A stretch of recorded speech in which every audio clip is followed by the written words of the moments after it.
Section 1. The Ever-Open Ear. Hearing versus listening.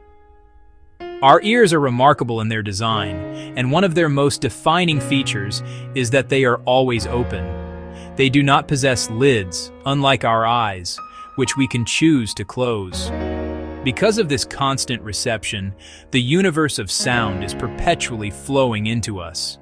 The distant drone of traffic, the murmur of nearby conversations, the delicate chirping of a bird outside the window, the low hum of a refrigerator in the kitchen, the steady, rhythmic ticking of a wall clock.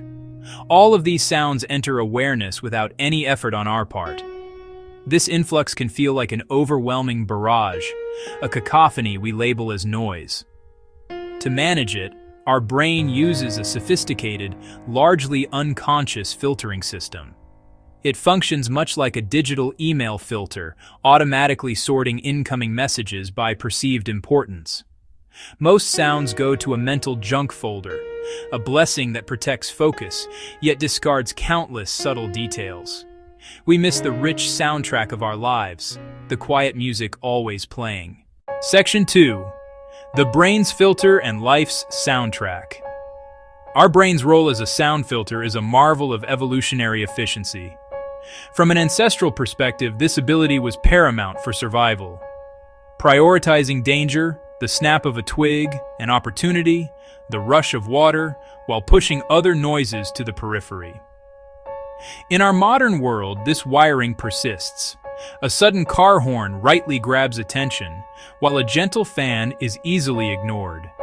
Selective focus helps us navigate complexity and prevent sensory overload, but the consequence is living within a very narrow band of auditory experience. We tune out the background and become numb to nuance. What if we widened perception for a few moments? A soundtrack for each moment becomes transformative. Noise reframes into discovered music. Intricate layers emerge.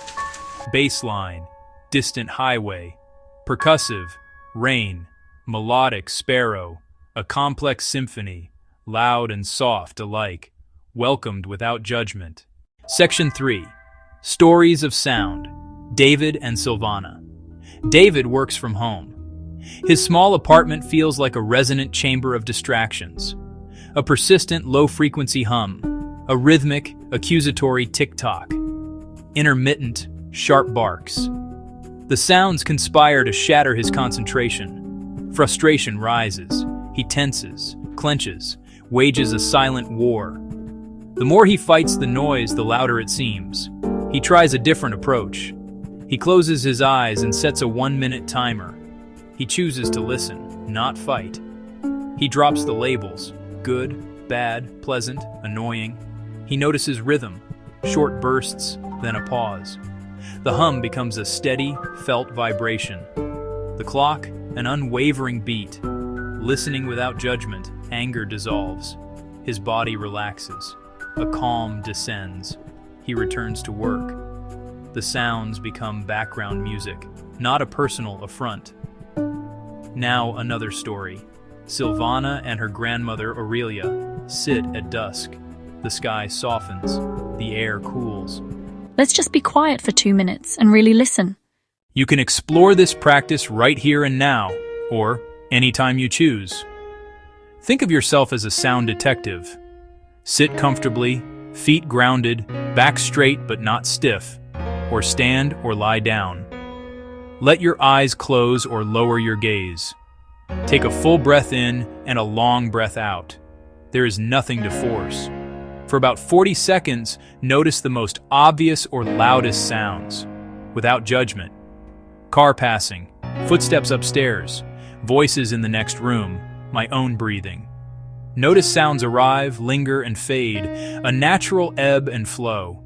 Next, gently shift focus to quieter, more subtle, or more distant sounds, like tuning a faint station. A distant mechanical hum, a faint bird song, an almost imperceptible click, a very subtle ringing in the ears. Be wide and receptive. Let delicate sounds emerge without strain. Finally, open to everything at once, loud and soft, near and far, pleasant and neutral, coexisting. A simple 2-minute practice can have a profound impact.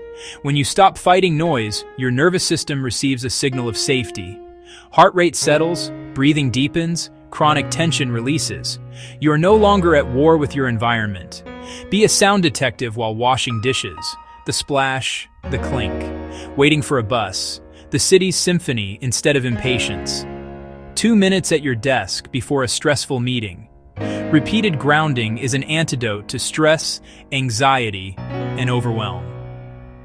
Deep listening to your world trains deep listening to people. Pauses, tone, soft sighs. The soundtrack of your life is always playing. Or you can make a different choice. You can choose to listen. Try the 2-minute practice, now or later today. Notice what you hear and how you feel afterward. The world may sound more alive. You will feel more here and hear more in those you love.